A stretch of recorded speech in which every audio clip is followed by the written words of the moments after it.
जर पाहिला असेल त्याच्या कारभारावर सातत्याने प्रश्नचिन्ह उपस्थित केले जात होते. तुम्ही काही वेगळी याची चौकशी लावणार आहात का? निश्चितपणे चौकशी करूच. आपल्याला माहिती आहे की आम्ही वसई विरारच्या संदर्भात अतिशय कडक भूमिका घेतलेली आहे आणि आता तर ईडीने देखील जी कारवाई केली आहे ते आपल्या सर्वांसमोर आहे. एक प्रकारे या शहराला पूर्णपणे त्या ठिकाणी समाप्त करण्याचं म्हणजे तिथलं इन्फ्रास्ट्रक्चर खराब करणे, प्रचंड बोकाळलेला भ्रष्टाचार, अशा सगळ्या गोष्टींनी हे शहर ग्रसित आहे. त्यामुळे त्यातनं आता त्याला बाहेर काढायचा प्रयत्न आम्ही करतो. राज ठाकरेच्या घरी पहिल्यांदा काल उद्धव ठाकरे गेले होते गणपती दर्शनाला. चांगली गोष्ट आहे, मला फार आनंद झाला ते गेले. पूर्वी पण गेलो होतो. सर, मराठाचं देखील आंदोलन सुरू आहे. दुसरीकडे ओबीसी मोर्चा देखील आहे, ते आता आंदोलन साखळी उपोषण करणार असं देखील त्यांनी घोषणा केलेली आहे. त्यामुळे दोन्ही समाजाला माझी विनंती आहे की शासन दोन्ही समाजाच्या हिताचा विचार करेल. कुठल्याही समाजाला दुसऱ्या समाजासमोर आणण्याचा शासनाचा हेतू नाही. त्यामुळे कोणावर अन्याय करून कोणाला देण्याचा प्रश्न नाही आहे. दोघांचे प्रश्न आम्ही सोडवणार आहोत.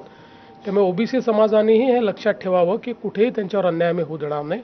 आणि मराठा समाजाने हे लक्षात घ्यावं की आम्हीच सोडवल्यात सगळे प्रश्न, दुसरे कोणी सोडवल्यात सांगावं, कोणी सोडवलेले आहेत. मराठा समाजाचे प्रश्न आमच्या सरकारशिवाय, म्हणजे मी मुख्यमंत्री असताना, शिंदेजी मुख्यमंत्री असताना तेव्हाच सुटल्यात, बाकी कधी सुटले प्रश्न, आणि आम्हीच सोडवणार आहोत. ही आंदोलनं शमलेली आहेत. महाराष्ट्रातच मराठा आंदोलन नेमकं का उद्भवलं? मुळामध्ये ही जी सगळी आंदोलनं होती त्या लोकांना हे लक्षात आलं की EWS आल्यानंतर त्यांचा प्रश्न बऱ्यापैकी त्या ठिकाणी सुटलेला आहे.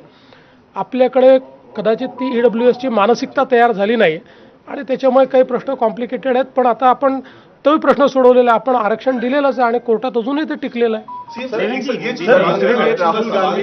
आरक्षण का जो मुद्दा हो रहा है, आपको न्याय की लड़ाई से ज्यादा ये शक्ति प्रदर्शन ज्यादा लग रहा है अननेसेसरी का, क्योंकि जिस परिप्रेक्ष्य में ये हो रहा है उसको ध्यान में त्योहार है. देखिए, हमारा बहुत सीधा और साफ कहना है, लोकतंत्र में सभी को अपने अपने व्यूज़ रखने का अधिकार है, आंदोलन करने का भी अधिकार है.